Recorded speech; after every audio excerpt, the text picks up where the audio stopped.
Rabbim adaletin bu kadar mı? Hayretsinler acı cezamı razıyım. Hür doğru buyur vereceğim.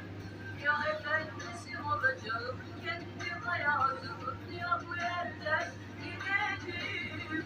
Karşıyım her şeye karşıyım artık. Rabbim adaletin bu kadar mı? Karşıyım olayına karşıyım artık. Rabbim adaletin bu kadar mı? Atı verin arkana, Ali gelin arkana. Yarı yolda bırakan taş olsun. Aşk yoksa eğer imzan baksın. Karılar kocalar boş olsun.